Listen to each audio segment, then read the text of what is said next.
Fala galera, meu nome é Davi Caldas, você está no Intelectus Podcast, o seu podcast de teologia, libertarianismo, anarcocapitalismo e assuntos afins.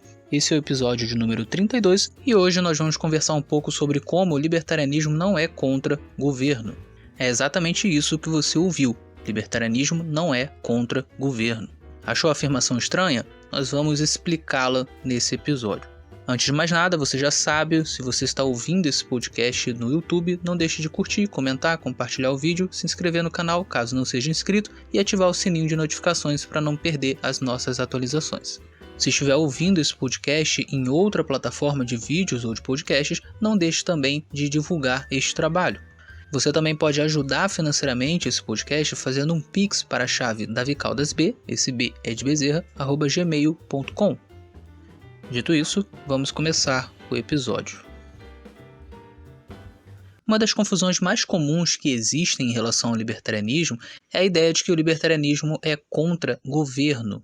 Muitas pessoas acreditam sinceramente que libertarianismo é contra qualquer tipo de autoridade, de hierarquia, de governo, de governança, de liderança. Para essas pessoas, o libertarianismo seria uma espécie de filosofia que defende que o indivíduo seja absolutamente livre de qualquer regra e de qualquer autoridade que esteja sobre ele. Ou seja, no libertarianismo não poderia haver regras e não poderia haver autoridades. Só poderia haver o desejo individual de cada pessoa. Outra confusão muito comum dessas mesmas pessoas é a de que Estado e governo são a mesma coisa. Assim sendo, quando libertários se dizem contra o Estado, essas pessoas entendem que libertários são contra governo. Essas duas confusões, evidentemente, estão relacionadas. Afinal de contas, se Estado é a mesma coisa que governo, então ser contra o Estado necessariamente é ser contra autoridades, lideranças, hierarquias, que é o que faz parte do conceito de governo. Se o ouvinte, no entanto, já teve a oportunidade de ouvir o primeiro episódio desse podcast, onde eu explico o que é o libertarianismo e o anarcocapitalismo, então o ouvinte já sabe que essas duas visões bastante comuns são absolutamente equivocadas. Nem o libertarianismo é contra governo, nem Estado e governo são a mesma coisa.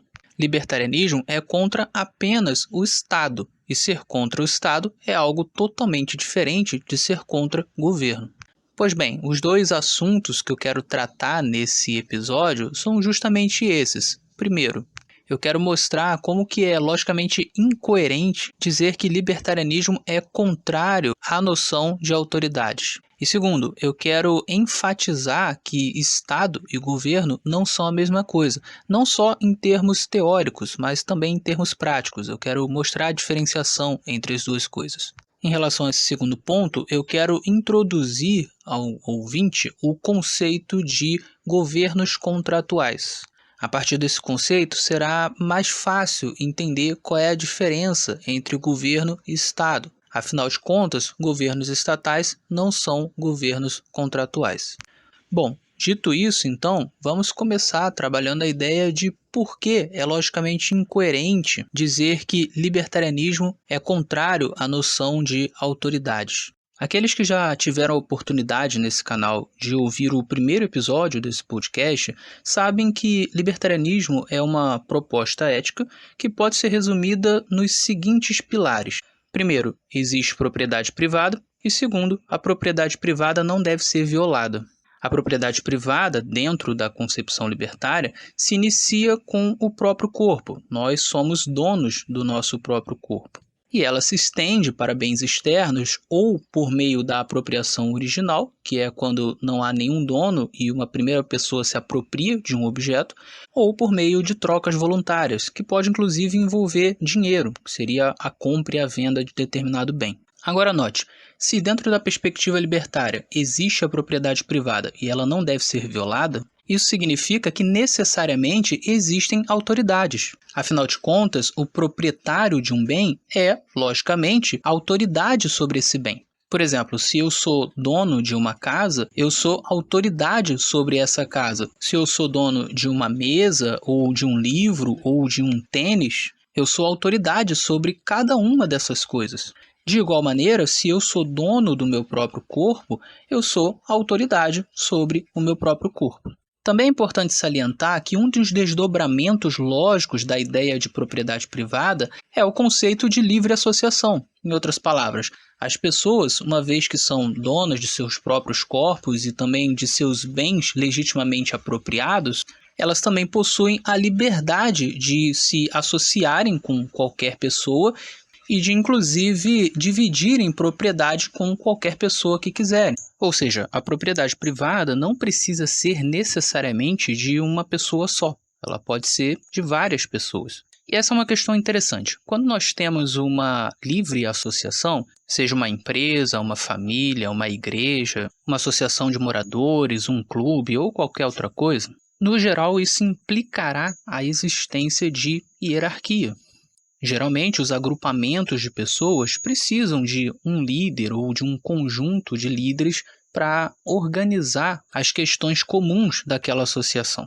Além da hierarquia, também haverá, provavelmente, uma divisão de tarefas e, portanto, uma existência de diversas funções diferentes. E as funções diferentes, ainda que elas não estejam uma acima da outra no sentido direto, elas acabam possuindo uma certa relação de autoridade entre si, justamente porque se um indivíduo é de uma função X e outro indivíduo é de uma função Y, cada qual deve cuidar de sua própria função. A invasão de um indivíduo nas funções do outro geralmente causará caos e desordem. Um outro ponto interessante aqui é que mesmo no caso de uma associação livre não ter nenhuma hierarquia dentro de si, ainda assim existirá uma certa hierarquia de todas as pessoas que fazem parte daquela associação em relação a quem não faz parte daquela associação, claro, no que diz respeito aos assuntos da associação. Por exemplo, vamos imaginar uma família com 5 pessoas, um pai, uma mãe e 3 filhos. Ainda que essa família opte por não ter nenhuma hierarquia, ou seja, as 5 pessoas têm a mesma autoridade e as mesmas funções sobre todas as coisas e sobre toda a casa, existirá necessariamente uma hierarquia dessas pessoas em relação a quem não mora nessa casa e a quem não faz parte dessa família. Assim, se essa família recebe, por exemplo, algum prestador de serviço dentro da sua casa, esse prestador de serviço não pode fazer o que quiser dentro daquela casa. Enquanto estiver ali, ele estará subordinado àquela família, obviamente no que diz respeito aos assuntos daquela casa. Da mesma forma, se essa família convida um amigo, esse amigo só terá alguma autoridade dentro daquela casa e naquela família se a própria família assim o permitir. Mas se isso não acontecer, a hierarquia é muito clara. Enquanto naquela família, enquanto naquela casa, esse amigo está subordinado às regras daquelas pessoas. Em resumo, se existe realmente propriedade privada, então necessariamente existe autoridade. E se o ouvinte tem acompanhado os nossos episódios desde o início do podcast, sabe que há uma série de autoridades que não são estatais, que são autoridades de associações livres, que são autoridades em propriedade privada. Podemos citar o pai e a mãe sobre seus filhos, o padre ou o pastor sobre os seus fiéis dentro da igreja, o dono da fazenda sobre sua fazenda, o dono da empresa sobre sua empresa, os professores sobre os seus alunos dentro de uma sala de aula, o diretor do colégio sobre esse colégio, o síndico de um condomínio sobre esse condomínio, o presidente de uma associação de moradores sobre essa associação de moradores e por aí vai. Outro ponto importante é que, além das lideranças, das autoridades, é preciso necessariamente haver regras se de fato há a propriedade privada. Afinal de contas, o próprio ato de reconhecer que existe a propriedade privada e reconhecer que a propriedade privada não deve ser violada já é em si uma regra. E não devemos deixar de mencionar aqui que a própria definição de propriedade privada no libertarianismo está intimamente relacionada à ideia de regra. Propriedade privada, para um libertário, é o direito ao uso exclusivo de determinado bem. Se há o direito ao uso exclusivo de determinado bem, então há o dever de outras pessoas que não detêm esse bem não utilizarem esse bem, a não ser, claro, que o proprietário o permita. Em resumo, não faz o menor sentido dizer que o libertarianismo é contra hierarquias, é contra autoridades, é contra regras, é contra a lei. É consequência lógica e inevitável que, se existe propriedade privada, existe lei, existem regras, existem hierarquias e existe autoridade. Dito isso, nós podemos partir para o nosso segundo ponto, a saber, qual é a diferença entre Estado e governo. Bom, nós podemos definir governo aqui como um sinônimo ou pelo menos algo intimamente relacionado à administração, liderança e autoridade. Isso significa que todas as instituições não estatais, as associações livres que nós citamos aqui, possuem seus governos. E se possuem seus governos, possuem seus governantes. Ou seja, o que citamos aqui, pai, mãe, pastor, padre, fazendeiro, empresário, presidente de associação de moradores, síndico, etc. Todos esses aqui são governantes dentro de sua esfera de atuação legítima. E o que é o Estado? O Estado é uma estrutura possível de governo. Não é a única, não é a melhor e, com toda certeza, não é uma estrutura ética. A estrutura de governo estatal se caracteriza principalmente por não ser uma estrutura contratual. Para entender isso, vamos entender primeiro o que é um contrato. Contrato é um acordo voluntário, consciente e legítimo entre duas ou mais pessoas. O contrato estabelece os direitos e os deveres de todas as partes que estão celebrando aquele acordo, estabelece as sanções caso uma das partes não cumpra com o acordado, estabelece a cláusula de rescisão, só é confirmado quando todas as partes estão de acordo com as cláusulas e não pode ser unilateralmente modificado após a sua assinatura ou após a sua confirmação. Além disso, se o contrato chegar ao seu fim ou se uma das partes rescindir o contrato dentro das regras da cláusula de rescisão, a outra parte não pode obrigar quem saiu do contrato a voltar para esse contrato. Até porque, se alguém é obrigado a voltar para um contrato ou impedir de rescindir legitimamente um contrato, então não temos mais uma relação de origem voluntária. E se não temos mais uma relação de origem voluntária, então não temos mais um contrato de verdade. Vejamos um exemplo de relação contratual.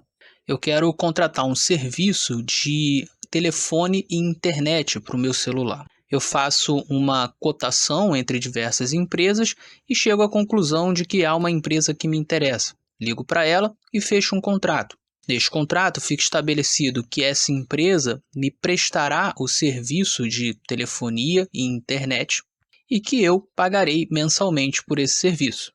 Existem outras cláusulas no contrato, outros direitos e deveres de ambas as partes e uma cláusula de rescisão.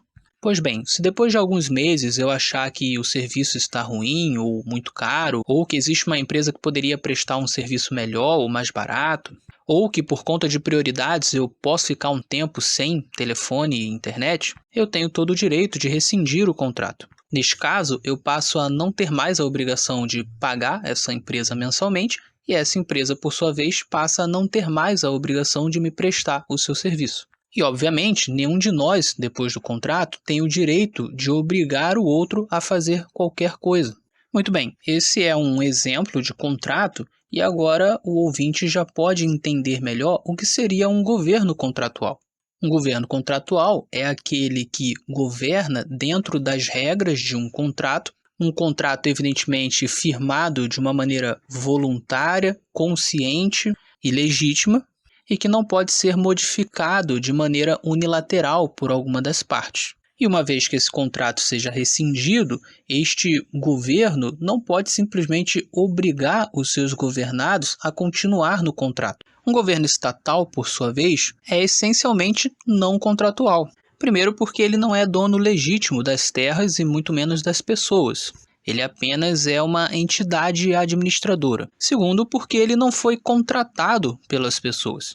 O Estado simplesmente se impõe como esse administrador, monopoliza diversos serviços, cobra taxas, pode criar e impor as regras que quiser, pode mudar as regras unilateralmente e na hora que quiser, e não há nenhuma possibilidade dos cidadãos, dos governados, rescindirem o contrato, até porque não existe o contrato. Em outras palavras, esse modelo se impõe e não pode ser substituído ou excluído pelos cidadãos. E aqui alguém poderia dizer que um Estado democrático de direito é uma estrutura de governo contratual porque existe uma Constituição, existem limites ao poder dos governantes e existe eleição regular. Mas esse é um argumento falho. Primeiro porque a Constituição não foi feita, nem discutida, nem assinada por todos os cidadãos. Segundo porque mesmo que todos os cidadãos tivessem participado da formação da Constituição, isso não significaria que necessariamente todos concordam com essa Constituição. Na verdade, em uma democracia, a ideia é que quem ganha é a maioria. Assim, poderíamos ter uma Constituição, por exemplo, em que apenas 51% da população concordou com ela, enquanto que os outros 49% não concordou. Terceiro, uma vez que o Estado não é dono legítimo nem das terras, nem das pessoas, então é absolutamente inadmissível que a estrutura estatal de governo seja obrigatória. Em outras palavras, se há pessoas que não concordam com a Constituição e que não concordam com a estrutura estatal de governo, elas não poderiam ser obrigadas a continuar nessa estrutura. A imposição da estrutura, portanto, revela que não existe um contrato, ou ainda que não existe um contrato válido. Pensemos, por exemplo, no Estado brasileiro. Nós temos 27 unidades federativas e quase 6.000 municípios. O que acontece se uma dessas unidades federativas ou um desses municípios quiser se separar do Estado brasileiro, quiser formar o seu próprio governo? Evidentemente, o governo federal não permitirá que isso aconteça. Assim, vemos que a natureza dessa relação não é voluntária. Ela nem teve uma origem voluntária, já que o Estado brasileiro sempre se impôs sobre as pessoas. Tampouco possui uma relação voluntária hoje, já que nós somos obrigados a permanecer nesse Estado. Se houvesse de fato um contrato, se o governo brasileiro fosse contratual, haveria uma cláusula de rescisão e seria possível, de fato, as unidades federativas ou os municípios ou mesmo os bairros ou subbairros ou ruas se separarem ou ainda rescindirem o contrato com o governo brasileiro. Quarto, se o Estado prestar um serviço ruim ou não prestar determinados serviços que deveria prestar ou cobrar demais por esses serviços, não existe nenhuma forma dos cidadãos ou ainda de indivíduos em específico aplicarem sanções sobre esse governo ou mesmo rescindirem seus contratos com esse governo. Diferentemente de uma empresa de telefonia e internet, que eu posso simplesmente rescindir o contrato ou levar a empresa à justiça porque ela não está cumprindo com as suas obrigações, não é possível fazer nada disso em relação ao Estado. O máximo que se pode fazer é, de tempos em tempos, o indivíduo votar em alguém que ele acha melhor, deixar de votar em alguém que ele acha pior, torcer para que a maioria das pessoas vote parecido com ele, e se ele tiver sorte que a maioria vote parecido com ele, torcer para que quem entrou agora na política efetivamente faça um bom governo. Ou seja, os indivíduos não têm poder, de fato, para contratar e descontratar bons governos. O que eles têm é simplesmente uma estrutura que lhes é imposta. Em suma, Estado e governo não são a mesma coisa. Estado é uma estrutura possível de governo e é necessariamente uma estrutura não contratual. Os governos contratuais, por sua vez, não são estatais. Assim sendo, os libertários não são contra governos, eles são contra estados e, portanto, contra governos estatais. Isso significa, claro, que um libertário pode e deve ser favorável a governos contratuais. Neste ponto, a pergunta que surge aqui é a seguinte: como poderia funcionar um governo contratual de uma cidade, por exemplo, ou mesmo de um país? E outra pergunta, isso já existiu na história? Vamos tentar responder essas perguntas nos próximos minutos. Sobre como poderia funcionar um governo contratual em uma cidade ou mesmo em um país, eu costumo dizer que existem pelo menos 3 modelos possíveis de governos contratuais. O primeiro seria formado por uma união de pequenas unidades administrativas. Quando eu penso nisso, geralmente eu penso em termos de ruas. Afinal, as ruas parecem ser o menor espaço comum existente depois das casas. Esse espaço, evidentemente, precisa de uma administração e as melhores pessoas para administrar esse espaço são os próprios moradores da rua, ou, no caso de uma rua comercial, os próprios comerciantes ou donos de propriedades naquele local. É perfeitamente razoável, portanto, que os moradores de uma rua ou os comerciantes de uma rua se juntem para administrar aquele lugar. Cada vizinhança pode fazer isso da maneira como lhe convir. Pode-se estabelecer assembleias, pode-se estabelecer um síndico, pode-se estabelecer um contrato escrito e por aí vai. O que precisa ser observado é que o governo que será instaurado ali não pode ser um governo que se intromete na vida individual de cada vizinho. O que será administrado ali é o espaço em comum. Assim, cada rua, cada vizinhança pode decidir sobre o seu próprio serviço de segurança, sobre o seu próprio serviço de coleta de lixo e mais outras questões. É como se cada rua se tornasse uma espécie de um condomínio. Contudo, evidentemente, essas ruas e pequenas unidades não têm como viver isoladamente. Isso significa que, necessariamente, essas ruas, essas vizinhanças teriam que conversar entre si. Assim, seria de interesse de cada uma dessas pequenas unidades criar acordos, criar contratos entre si em diversas questões em comum. Podemos imaginar, por exemplo, um conjunto de 10 ou 20 ruas criando um contrato ou um acordo referente a regras de sinalização. Essas pequenas unidades também podem entrar em acordo entre si para contratar determinadas empresas em comum. Isso poderia fazer os preços ficarem mais baixos e todos sairiam ganhando. Note que aqui o que temos é uma série de governos contratuais. Há o governo contratual de cada casa, de cada família, há o governo contratual de cada rua ou cada pequena unidade e há governos contratuais um pouco maiores. Vamos supor que um conjunto de 30 ruas forme um bairro ou uma pequena cidade. Os acordos e contratos mútuos entre essas ruas formam um governo contratual daquela região como um todo. Portanto, uma estrutura de governo contratual possível é essa que é formada por ruas ou pequenas unidades. E é importante notar aqui que, nesse modelo, o poder emana de fato das pequenas unidades. Não há um poder central que impõe a sua vontade sobre as unidades. São as unidades que entram em contrato entre si e formam um governo um pouco maior. Esse governo um pouco maior, no entanto, ele é absolutamente contratual. Ele depende totalmente das unidades e não pode fazer nada além do que está no contrato. Cabe lembrar ainda que essa estrutura de governo só funciona bem se a região e a massa governada não for muito grande. O ouvinte que acompanhou o episódio 4 e o episódio 5 do podcast sabe muito bem disso. O segundo modelo possível de um governo contratual seria aquele em que um grupo de pessoas adquire legitimamente um determinado terreno e ergue ali uma cidade. Esse grupo de pessoas cria um contrato base com todas as regras da cidade e aqueles que quiserem depois morar naquela cidade ou trabalhar naquela cidade terão que assinar esse contrato. Ou seja, o que temos aqui é o conceito de uma cidade privada, é a cidade como um serviço.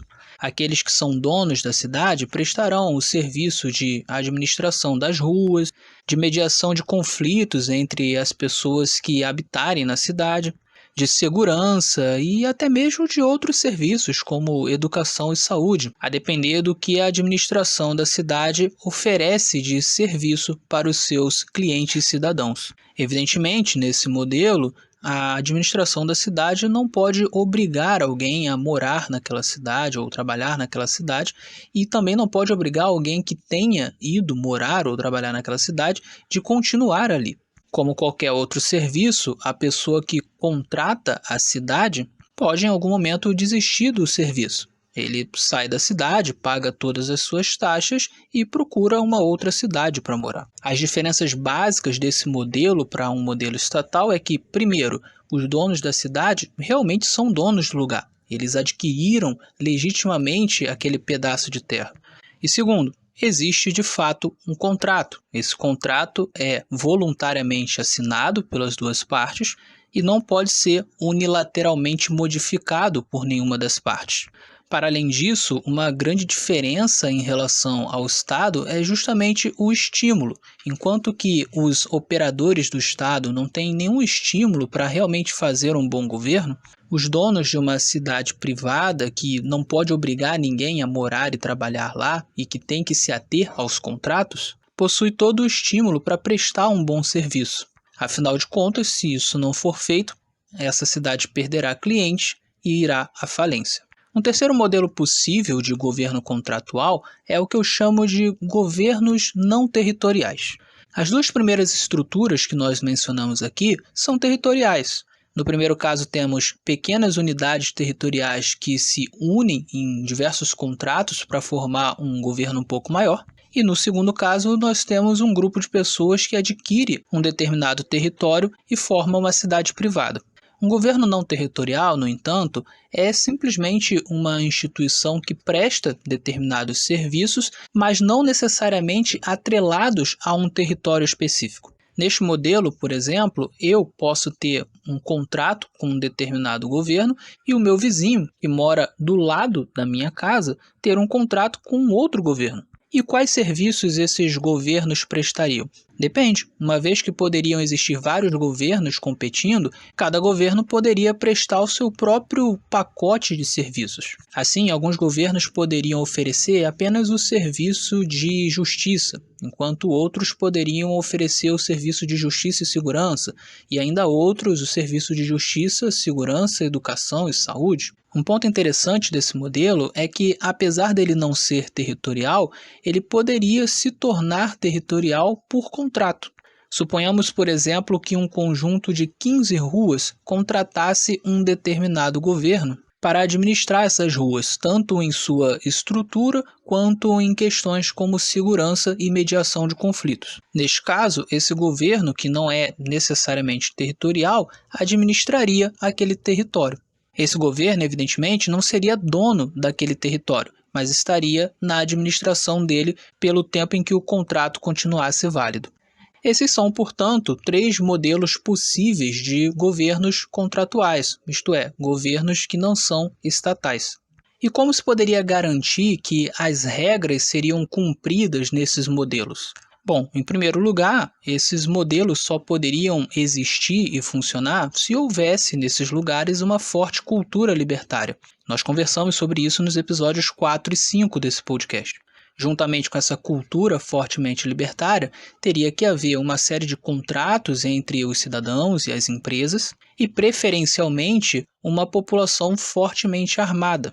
Afinal de contas, se os indivíduos não têm como se defender, eles serão presas fáceis para bandidos e protoditadores. Mas, em segundo lugar, o que manteria a ordem seriam os estímulos. Dentre os estímulos, podemos citar a moralidade, a religião, a pressão social, a proximidade entre as pessoas, e é por esse ponto, aliás, que unidades menores são preferíveis, e, claro, o livre mercado. Se pensarmos, por exemplo, em uma empresa de arbitragem, essa empresa não conseguirá se sustentar se a sua reputação for ruim.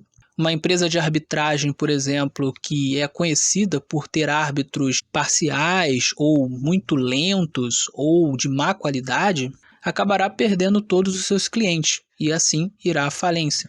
Já uma empresa de seguros na área de proteção contra crimes não conseguirá se sustentar por muito tempo se ela não fizer um bom trabalho de prevenção de crimes. Afinal, para cada crime, ela tem que indenizar os seus clientes. Uma empresa de segurança, por sua vez, gastará muito dinheiro se ela arrumar briga com outra empresa de segurança ou com seus próprios clientes, que, no caso de uma cidade libertária, também seriam fortemente armados. E, além disso, se uma empresa de segurança arruma briga com outras empresas ou com seus próprios clientes, ela acabará também perdendo clientela e, assim, indo à falência. Em suma, o livre mercado gera alguns estímulos interessantes para que a sociedade mantenha a ordem e a lei. Cabe lembrar ainda que, no caso da arbitragem, um dos fatores que fazem com que essa instituição seja tão eficaz é o fato de que as duas partes que serão julgadas escolhem em comum acordo o árbitro. Assim, a chance de que um árbitro de má qualidade ou de má reputação seja escolhido é muito pequena. Bom, feitas essas considerações, podemos partir para a segunda pergunta. Existiram esses governos contratuais ao longo da história? Se o ouvinte acompanha esse podcast desde o início, sabe que sim. Nos episódios 6 e 7, por exemplo, nós conversamos sobre o Israel pré-monárquico, que era uma sociedade essencialmente anárquica. E no episódio 16, nós conversamos sobre diversas sociedades ao longo da história que não tiveram Estado. Ora, todas essas sociedades tinham governos contratuais. Em muitos casos, esses contratos não eram escritos, é verdade, mas, como nós já vimos em outros episódios também, um contrato não necessariamente precisa ser escrito. Uma pequena comunidade, por exemplo, pode ter um monte de acordos verbais. E o fato é que muitas dessas sociedades tiveram esses acordos verbais e elas funcionaram muito bem. Para além dessas sociedades que existiram ao longo da história e que não tiveram Estado, nós temos alguns exemplos hoje em dia de governos não estatais que podem ser utilizados como um parâmetro para entender como que uma sociedade poderia existir sem Estado com um governo contratual. Por exemplo, o conceito de cidades sendo administradas por uma determinada empresa já existe e tem sido desenvolvido em alguns lugares.